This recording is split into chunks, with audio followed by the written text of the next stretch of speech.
Hi, and welcome to Creepy Crime Story, where the darkest truths aren't imagined. They're real. The victim wasn't dumped in the shadows of a back alley or shoved into some remote drainage ditch. She was left beside a public dumpster, 30 feet from a busy Brooklyn intersection, on a summer morning when the city was already awake. No signs of trauma, no blood, no purse, no shoes.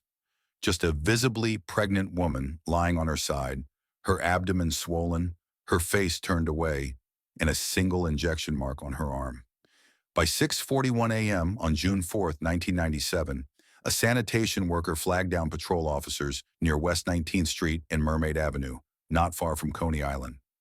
Officers from the 60th Precinct responded to what they expected to be a standard medical emergency.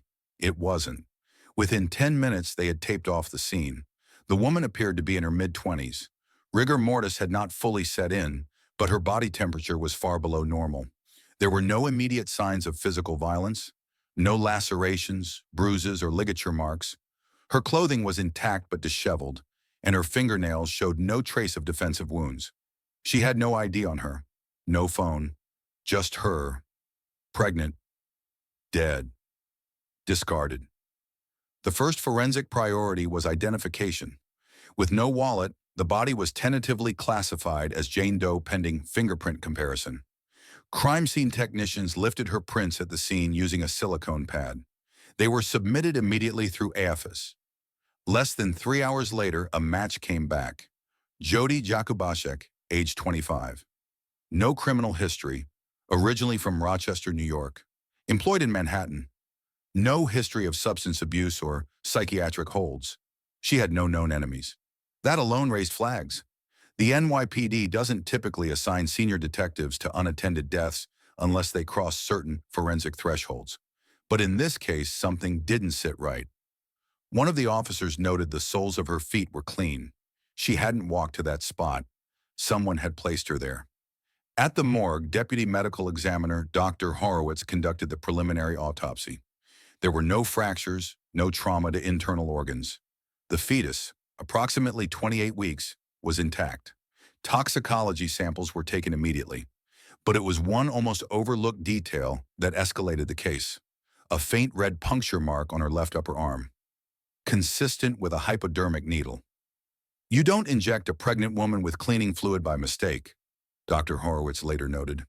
That kind of intent is hard to misinterpret. Blood drawn from the heart cavity tested positive for sodium hypochlorite, an industrial cleaning agent commonly found in bleach products. It's caustic. Ingesting it would destroy soft tissue from the inside out. Injecting it directly would cause circulatory collapse in minutes. Death by chemical injection is rare and seldom seen outside of methodical homicides. At 2:10 p.m., the case was officially reclassified. Suspicious death with high probability of homicide. Investigators from the Brooklyn South Homicide Squad were assigned. Among the first questions they faced, how did Jody Jakubaszek, an employed, independent, 7 months pregnant woman with no criminal or psychiatric history, end up dead behind a dumpster with a bleach derivative in her bloodstream? No one had reported her missing. Detectives began retracing her final 24 hours. She had clocked out of work on the night of June 3rd at 9:36 p.m. A fellow employee said she had mentioned going to meet someone, but didn't say who. Subway records showed her Metro card was last used at the Fulton Street station just after 10 p.m. From there, nothing. Surveillance footage from the station was reviewed. Footage quality was poor, typical for 1997, but detectives noted a female figure matching Jody's build being approached by multiple women near the exit.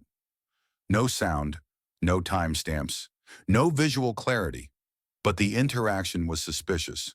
No pushing, no overt aggression, just a group converging around her and then walking off together toward a side exit. If this was a random attack, it was clean. Too clean. Her family was notified that evening. They hadn't even realized she was missing. The lead investigator, Detective Ramirez, summarized the first 24 hours in his case log. Victim was clean, quiet, careful, no high-risk lifestyle indicators. But this wasn't opportunistic. The logistics, transport, placement, injection, all point to premeditation. The case had almost no forensic noise. No struggle, no forced entry, no weapon left behind. There was no scene to process, just a body dropped in a public location with minimal trace contamination. One statement from the medical examiner's assistant echoed what everyone was thinking. She looked placed, not dumped, like whoever did this wanted her found, but not helped. Backtracking from the location led nowhere. Door-to-door canvassing produced no eyewitnesses. The area around Mermaid Avenue had activity, but no one recalled a car pulling over or anyone unloading a person. No disturbances, no screams.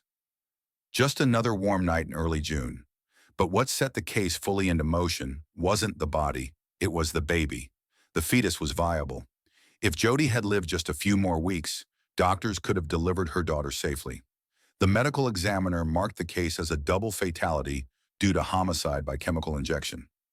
That classification gave detectives expanded legal authority to pursue not just an individual suspect, but a potential conspiracy. They would need it, because Jody Jakubaszek's name wasn't on any police blotter, but her pregnancy wasn't a secret. And the man who got her pregnant, he wasn't missing. He was very much accounted for and living with someone else. Jody Jakubaszek didn't fit the profile of someone who vanished into trouble. Born and raised in Rochester, New York, she moved to the city for work, not for escape.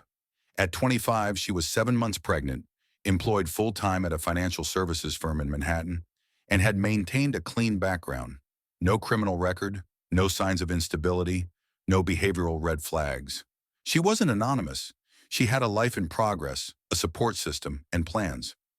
Detectives began assembling the last known movements of Jody with a hard timeline. Her shift ended on the night of June 3, 1997 at 9:36 p.m.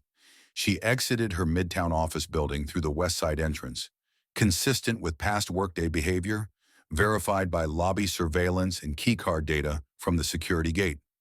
At 9:58 p.m., her Metro card registered a swipe at the Fulton Street subway station, Lower Manhattan. That was the last confirmed record of her movement. The Metro card data became the first concrete timestamp. Swipe logs indicated she entered the AC line turnstile and passed through without issue. She did not transfer to another line. That suggested she exited at or near Fulton. This narrowed the search grid and justified requesting footage from the MTA's internal storage. Even in the analog-heavy 90s, transit footage could occasionally prove useful if reviewed within 72 hours. Surveillance from the exit stairs facing John Street showed a female matching Jody's description being approached by at least 3 other women at approximately 10:15 p.m. The interaction wasn't violent. There was no visible argument or grabbing. It looked social, casual. But then they walked out of frame together. Investigators flagged this moment. Jody wasn't known to travel in groups. She lived alone, and her social circle in the city was small. She had mentioned to a coworker she might be meeting someone that night but didn't elaborate. Phone records from her apartment landline and work desk showed no outgoing calls that evening. At this point, her disappearance couldn't be written off as random or voluntary. A healthy woman in her 3rd trimester doesn't disappear into the night without a trace, and without any of her personal items. Her purse had not been recovered. Neither had her phone, which had last pinged off a cell tower in Brooklyn's Prospect Heights at 10:48 p.m. That location was several miles from her known route and showed no logical connection to her workplace or apartment. That ping marked a significant deviation. It told detectives 2 things. 1, Jody had been moved after leaving Manhattan, and 2, her phone remained active at least 30 minutes past the Fulton Street camera timestamp. More importantly, the phone shut off abruptly at 10:51 p.m. Not a battery drain, but a manual power down based on tower log behavior. Someone had likely turned it off. NYPD's Technical Assistance Response Unit, TARU, pulled the tower data and confirmed the location fell within a 300-meter radius near Washington Avenue, close to Crown Heights. It wasn't a common area for Jody, nor did she have any known acquaintances there. That tower location became the first geographic anomaly in the investigation. Detective Ramirez noted the discrepancy in his field report. Victim worked in Manhattan, lived alone in a mid-rise on East 13th, had no ties to Prospect Heights.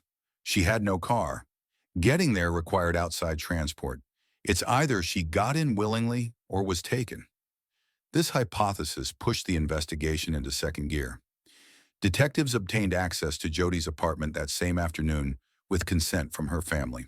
The apartment showed no signs of forced entry, disturbance, or packing. Everything was untouched. Her bed was made, her mail unopened, groceries in the fridge still cold. But her prenatal vitamins and wallet were missing. Her handbag wasn't located anywhere. This suggested Jody had left the apartment dressed for a routine night, expecting to return. In the refrigerator, detectives found a note taped to the door. Leave Thursday, 10 a.m., Rochester. Her family later confirmed she had planned to take the bus home at the end of the week to prepare for the birth. That plan was never realized. Forensic techs conducted a sweep of her personal items. No signs of distress were found. No letters, no voicemails, no diary entries of concern. If there were red flags in her life, they weren't visible in her home. Back in the precinct, detectives began mapping her known contacts, focusing on one name, Marvin Fulford. He was listed as the father on her prenatal intake form, filed 3 months earlier. He had no criminal record, but had been unreachable since the morning the body was identified. Phone records showed that his number had not interacted with Jody's in over 2 weeks. But they also revealed one unanswered incoming call from Jody's phone on the evening of June 3rd at 8:12 p.m., less than 2 hours before her death. That call went unanswered, but it was placed. In forensic timelines, a single unanswered call can shift the entire trajectory of a case. Detectives contacted Marvin for a voluntary interview. He agreed.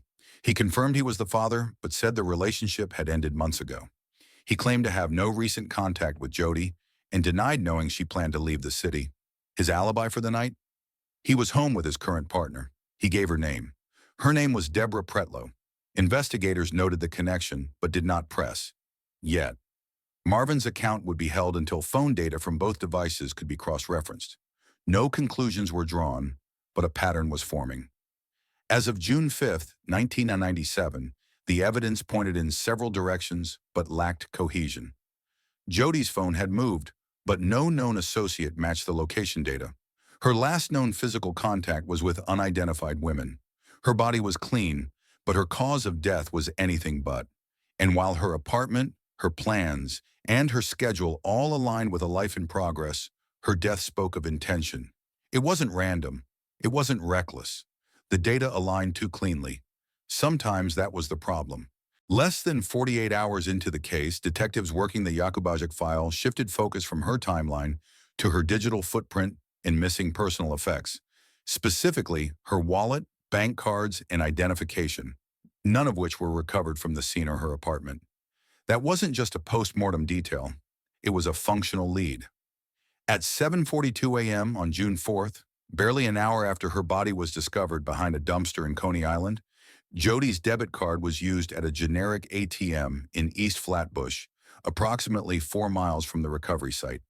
The transaction was small, just $100, but it confirmed one thing immediately. Someone had her card after she was already dead. The ATM in question was located inside a corner deli with a single-angle surveillance camera.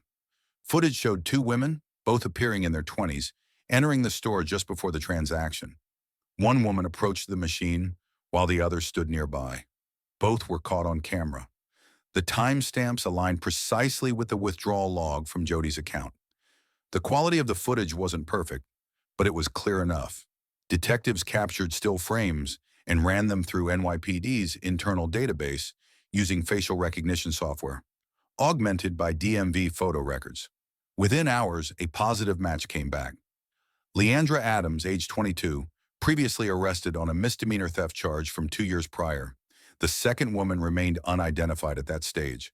Adams wasn't listed in Jody's contact logs. No shared employment, no family overlap, no phone records connecting them directly.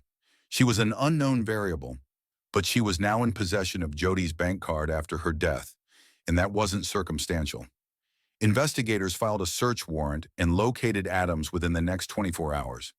She was living in a basement apartment on Clarendon Road, less than 2 miles from the ATM. When detectives knocked on her door, she answered calmly, gave her name without hesitation, and didn't ask why they were there. That, according to case notes, was the first red flag. Once brought in, Adams waived her right to counsel for the initial interview. She admitted to using the ATM, but claims she found the card on the sidewalk. The problem? She couldn't describe the card's appearance accurately. She said it was blue, when Jody's card had a red magnetic stripe and bore the logo of a different bank entirely. When confronted with the footage, she asked for a break. She took one, but didn't ask for an attorney. Instead, she changed her story. This time, she said a friend named Tamika gave her the card, told her it belonged to someone who wouldn't be needing it anymore, and instructed her to make a withdrawal. Tamika, she said, had connections and didn't elaborate. When pressed for Tamika's last name or address, Adams hesitated, then finally offered Tamika Camacho, a name already in the system from prior gang-adjacent surveillance in the area. That gave detectives a new angle. Not just a name, but a potential pattern. Back at the precinct, Jody's bank statements revealed a second, more subtle anomaly. On June 4th at 11:12 a.m., her credit card had been used, not for cash, but for a classified ad placement in a local circular paper. The ad wasn't recovered initially because it was routed through a phone-in line, but once flagged, the content raised even more questions. It offered companionship with no strings and listed a burner number traced back to a prepaid cell phone purchased just days prior. There was no practical explanation. It was a bold move and a careless one. By the afternoon of June 6th, detectives located Camacho at her aunt's home in Canarsie. She was brought in for questioning and initially denied any knowledge of Jody Jakubaszek. But after being shown footage from the ATM and hearing Adams' partial testimony, her stance shifted.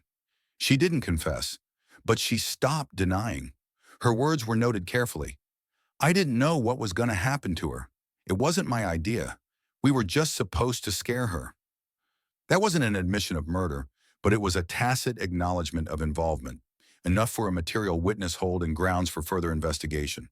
Detectives weren't just interested in who had the card.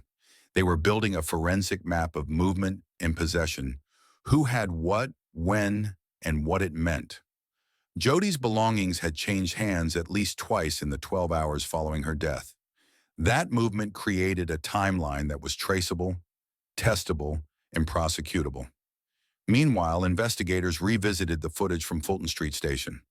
With Adams and Camacho now partially identified, they isolated the frames of the encounter at 10:15 p.m. on June 3rd, the moment when Jody was last seen alive. One detail had gone unnoticed during the first review. One of the women had a distinctive butterfly tattoo on her neck. That marking matched known photos of Rhea Clark, a third associate known to travel with Camacho and Adams in prior surveillance logs. Clark had no violent priors but had been detained twice for petty larceny. Jody Jakubaszek was now connected to 3 women, none of whom she had ever been known to interact with. But all 3 had surfaced in the hours before and after her death, and all 3 had now been placed, either by footage, financial trace, or partial confession, within the orbit of her final movements. For the lead investigator, this convergence didn't just open up the case, it reframed it. This wasn't a random mugging. It wasn't a spontaneous overdose or domestic dispute. It was structured. 3 people, 1 victim, and multiple transactions occurring in sequence after she had already died. That wasn't disorganized. That was coordinated. And if this was coordinated, then someone had been in charge. By June 7, 1997, 3 women had been identified in connection with Jody Jakubaszek's last known movements: Leandra Adams, Tamika Camacho, and Rhea Clark. All had minor criminal histories. All had appeared in surveillance footage before or after Jody's disappearance. All had now been linked to post-mortem activity involving her personal property, but none of them had a documented relationship with the victim. And that was the problem. If Jody didn't know these women, who connected them? NYPD's Homicide Task Force had one theory: structure, not chaos, not escalation. Structure. The movement of her bank cards, the transfer of her phone, the use of her identity, and the coordinated removal of her body all pointed toward a plan. A flawed one, but a plan nonetheless. To advance the case, investigators shifted to connectivity mapping. This wasn't just about cell towers, it was about pattern correlation. They began pulling historical phone metadata from all three women, cross-referenced against Jody's call logs, location data, and passive pings within the T-Mobile system. One common note emerged: a fourth device, activated just 1 week before Jody's death, registered to a prepaid account under the name D. Marshall. That line had sent 5 outgoing messages to Adams and Camacho in the 24 hours before Jody disappeared. It had also received an incoming call from Jody's number, unanswered, on the night of June 3rd. That fourth line mattered because Jody's phone had only placed 3 calls that night, one to her sister, one to Marvin Fulford, her ex-boyfriend, and the last to that unlisted number. Detectives traced the purchase of the prepaid phone to a gas station kiosk on Atlantic Avenue, based on transaction logs and serial number correlation. Security footage from the store showed a woman, early 30s, light brown complexion, medium build, paying in cash and pocketing the phone. That woman wasn't Adams, wasn't Camacho, and wasn't Clark. That woman was soon identified, based on enhanced still frames and DMV comparison, as Deborah Pretlow, Marvin Fulford's current girlfriend. She had no criminal record, no prior contact with law enforcement, and no listed ties to Jody, at least none documented. But she now occupied the center of the case's emerging structure.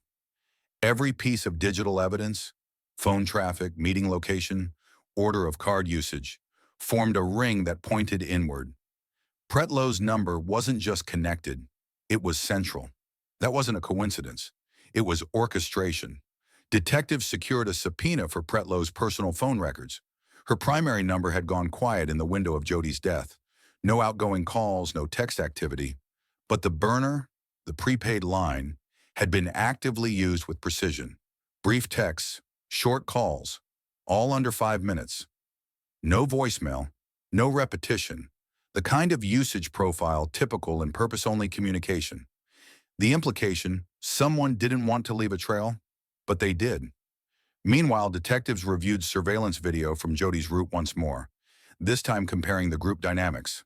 A new detail emerged. In the frame at 10:17 p.m., as the 4 women exited Fulton Station, one of them dropped her hand behind her back and passed a small item, possibly a phone or card, off camera. It was subtle, but it was deliberate, and it reinforced the central theory. Jody was being processed, not just followed. At this point, law enforcement escalated the case classification from homicide to coordinated conspiracy involving fatal outcome. The addition of that legal phrasing allowed for extended surveillance, search warrants, and potential RICO alignment should further links emerge. By June 8th, a forensic sweep of a 1992 Toyota Corolla registered to Deborah Pretlow turned up partial fiber matches consistent with the fabric of Jody's blouse. Trace amounts of adhesive residue, matching the type of duct tape found on Jody's body, were also recovered from the rear passenger seat area. The Corolla's GPS module, factory installed and not yet disconnected, provided a location ping at 2 or 8 a.m. on June 4th, within 150 feet of the dumpster site. This was the forensic escalation detectives needed. Physical evidence had now joined the digital map. The decision was made to bring Pretlow in for a voluntary interview. She declined, through a lawyer. That refusal alone wasn't grounds for detention, but it triggered the next phase. Prosecutors began assembling a timeline to present to a grand jury, with a working charge sheet including second-degree murder, conspiracy to commit kidnapping, and unlawful disposal of a body. Meanwhile, analysts went back through known messages sent from the burner line. One message, time-stamped June 3rd at 6:32 p.m., read, "Make sure it's just talk, no mess." That phrase was interpreted by investigators as an instruction to avoid escalation. But the question remained, did Pretlow intend for things to go that far? Or did someone else make that choice? Cases involving multiple actors and fractured responsibility often spiral in legal complexity. But in this case, intent was being replaced by result. Jody Jakubasic was dead. Her unborn daughter died with her. Her personal belongings had been passed among strangers. And the woman at the center of the digital web, who never called Jody once on her main phone, was now deeply embedded in every aspect of the event. In towns where the crimes are chaotic, randomness is expected. But in cities like New York, When everything clicks into place too smoothly, time, bodies, digital movement, that's what makes detectives uneasy. Because when the steps are that clean, it's rarely the first time someone's thought about how to get away with it. On the evening of June 9th, 1997, Leandra Adams requested to speak to investigators. Again. She'd already admitted to using Jody Jakubowic's ATM card. She'd identified Tamika Camacho as the person who handed her the card. But now, seated in a recorded interview room, she seemed agitated. This wasn't about clarification. It was a pivot. Her tone was different, less defensive, less rehearsed. She told detectives she needed to fix the story. According to her revised statement, the plan had not been hers nor Tamika's. The idea, she said, had come from Deborah, the same woman detectives had already placed at the center of their digital map. Deborah Pretlow. Adams described her as controlling, someone who knew what she wanted and how to get others to do it for her. This was the first time Pretlow's name was introduced by a direct witness. Adams didn't claim to witness the death itself. She maintained that her role began after the fact. But she confirmed that Jody had been forcibly picked up near Fulton Street and brought to a vehicle where Deborah was waiting. The words she used were deliberate. She already had it planned. We just followed through. She provided details that hadn't been made public, like the color of the duct tape used, the type of bag Jody had with her, and the fact that Jody's hands had been bound with something clear, not silver, later identified as commercial packing tape. She also described a white container used to store the liquid injected into Jody's arm, matching the bleach bottle recovered from Pretlow's apartment trash days later. That bottle had been empty when collected, but trace residue on the cap tested positive for sodium hypochlorite, the same chemical found in Jody's bloodstream.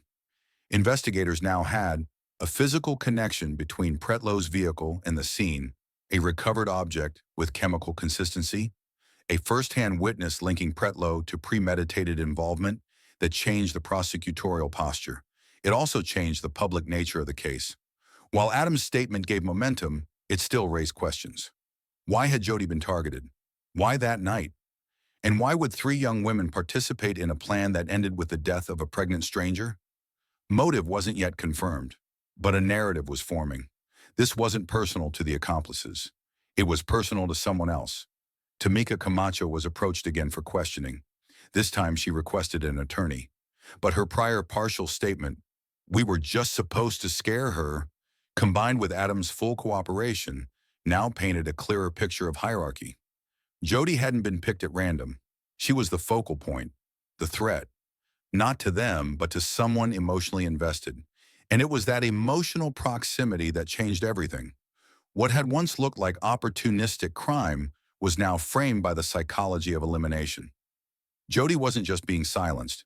Her existence, specifically her pregnancy, appeared to be the motive. Detectives returned to Marvin Fulford's apartment for follow-up.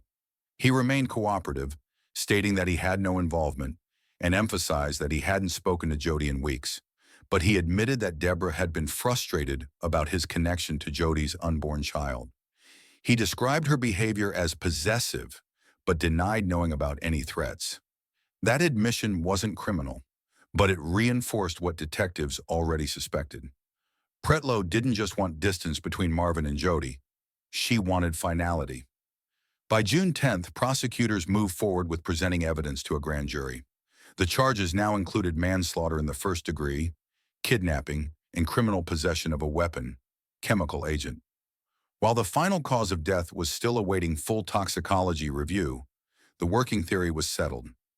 Jody had been chemically silenced, and that silence had been organized. Sometimes it takes just one witness stepping forward to crack a case. But in this one, what broke it wasn't just testimony. It was the consistency between what they said, what they touched, and where they'd been. People lie, but data doesn't. And in this case, both had finally lined up. By the second week of June 1997, the structure of the case had shifted from reactive to prosecutorial. Detectives weren't chasing leads anymore. They were organizing them.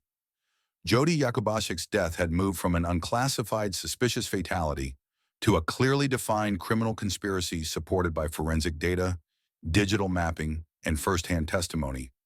It was no longer a question of whether a crime had occurred. It was now about establishing exactly who controlled it and how much they intended the outcome. At the office of the chief medical examiner, the final toxicology report arrived. The results confirmed prior suspicions. Jody had high concentrations of sodium hypochlorite in her blood, consistent with forced chemical injection. Tissue damage in her vascular system and lungs confirmed rapid internal trauma, likely occurring within minutes. She had no underlying health conditions that could explain the collapse. The fetus was not directly harmed, but had died from maternal shutdown. Manner of death, homicide by chemical induction. That language wasn't academic. It had weight. It meant the grand jury would hear from the medical examiner, not just investigators. In New York State, that gave the prosecution technical clarity and legal standing to pursue intentional acts leading to fatal outcome, even if the method wasn't traditional. The weapon wasn't a knife or a gun. It was planning, delivery, control. Meanwhile, NYPD's evidence unit finalized lab analysis on key physical exhibits. Trace fiber recovered from Deborah Pretlow's Corolla, already a match to Jody's blouse, was found alongside adhesive residue identical in chemical composition to the tape on Jody's wrists. A control test of duct tape purchased from a nearby store 2 days prior to the murder also matched the lot number. That receipt had been found in Pretlow's kitchen drawer. Additionally, police recovered 2 pairs of latex gloves during a secondary search. One pair contained epithelial cells from Tamika Camacho. The second set tested positive for a DNA mixture that included Jody's and an unknown female contributor, possibly Rhea Clark, still uncooperative and not yet formally charged. Every physical piece was coming back to the same cluster of names, but now the data added granularity. Chain of possession, points of transfer, direct contact. Inside the prosecutor's office, the assistant district attorney prepared a case strategy focused on sequence and intent. The theory was this: Jody was targeted, lured, restrained, and fatally injected. Her belongings were distributed, her body was dumped. And the individuals involved weren't acting independently, they were operating under guidance. The ADA's notes outlined 3 core themes for indictment: predetermined coordination, material acts of kidnapping, intent to eliminate future obligation, namely the birth of Jody's child, and its connection to Marvin Fulford. While motive wasn't required to convict, it helped juries make sense of structure, and structure was exactly what the case had in surplus. By June 14th, the grand jury voted to indict Deborah Pretlow on multiple felony counts: first-degree manslaughter, second-degree kidnapping, criminal possession of a weapon, and tampering with physical evidence. Camacho and Adams faced lesser but still serious charges. Clark remained uncharged but under surveillance. Pretlow was arrested the same day. She didn't resist. She didn't speak. Her attorney issued a general denial to press inquiries. At the press conference that followed, law enforcement officials avoided sensationalism. They kept it technical. The commissioner referenced the case as an example of manipulation leading to violence. The lead detective called it one of the more methodical and deliberately quiet killings we've seen in years. The public response was subdued. No mobs, no headlines about monsters, just quiet discomfort. A young woman had been erased, not by rage but by logistics, and that's what made it linger. The trial hadn't started yet, but the evidence had already testified. On the morning of January 26, 1999, nearly 19 months after Jody Yakubashik's death, the case of the People versus Deborah Pretlow opened in Kings County Supreme Court. The courtroom was not packed with media or flashing cameras. This wasn't a case built for headlines. It was built on fibers, timestamps, witness triangulation, and the quiet absence of reasonable doubt. The lead prosecutor opened with a direct theme: coordinated manipulation leading to fatal outcome. There was no mention of hatred, no appeal to emotion, just the plain, calculated sequence of events that led to the death of a woman 7 months pregnant. Targeted not with weapons or rage, but with a plan. The prosecution's strategy was simple: lay out the structure and show that the structure had a center. They didn't need to prove Pretlow had physically injected the bleach into Jody's arm. They needed to prove she organized, influenced, and facilitated the act, and that the result was foreseeable. The first week focused entirely on forensic testimony. Crime scene analysts confirmed the origin and match of the duct tape fibers found in Pretlow's car to the bindings on Jody's wrists. Chemists traced the specific cleaning agent found in Jody's blood to a bottle recovered from Pretlow's trash, which shared the same manufacturing batch and cap seal residue. GPS data from Pretlow's car confirmed it had been parked within 150 feet of the dumpster where Jody's body was found, precisely between 2:04 and 2:09 a.m. on the night of her death. Digital forensic experts walked the jury through call metadata and burner phone activity, carefully overlaying cell tower logs and message timestamps. The prepaid phone registered under a false name, used to coordinate movements between Pretlow, Adams, and Camacho, pinged off towers that perfectly mirrored the flow of the crime. Then came Leandra Adams. She was visibly uncomfortable on the stand, but her testimony held. She recounted the timeline and admitted to receiving instructions, not issuing them. She identified Pretlow in the courtroom and stated clearly that the original plan, as conveyed to her, involved scaring the pregnant woman away. What that meant was never clearly defined. Camacho declined to testify, invoking her right under an ongoing plea negotiation. But her earlier statements, recorded and admissible, were entered as evidence. They echoed Adams's. She had been recruited, not recruited others. Pretlow's defense chose a minimalist approach. They acknowledged her relationship with Marvin Fulford. They acknowledged her ownership of the Corolla and the presence of the bleach in her home. But they denied that she had organized or intended harm. There was no confession, no recorded threats. The defense attempted to raise doubt about the meaning of the digital data. They argued that text messages didn't prove murder, that physical evidence proved presence, not intention. But that argument lacked weight against the cumulative force of the prosecution's case. By the third week, the jury had heard enough. The judge instructed them to deliberate only on the evidence, reminding them that Pretlow was not charged with intentional murder, but with first-degree manslaughter, causing the death of another person under circumstances showing extreme indifference to human life. Deliberations took less than 2 days. The verdict, guilty on all counts. Pretlow showed no emotion as the foreperson read the decision. She was sentenced to 25 years to life. Camacho, who entered a plea deal, received a reduced sentence of 15 years. Adams, for her cooperation, was sentenced to 5 years, with supervised release. Clark was never charged but quietly relocated shortly after. The trial didn't offer closure. No one claimed it did. But it did something else. It created legal accountability for a kind of crime that often evades prosecution, not of heat, but of cold planning. In a system where murder is often defined by physical action, this case demonstrated that intention can be built from silence and leadership from the shadows. By early 1999, sentencing had concluded. Janine Melendez, the mastermind behind Jody Jakubowic's murder, was sentenced to 20 years to life. Her brother, Edwin Melendez, received 25 years for his direct involvement in the fatal injection.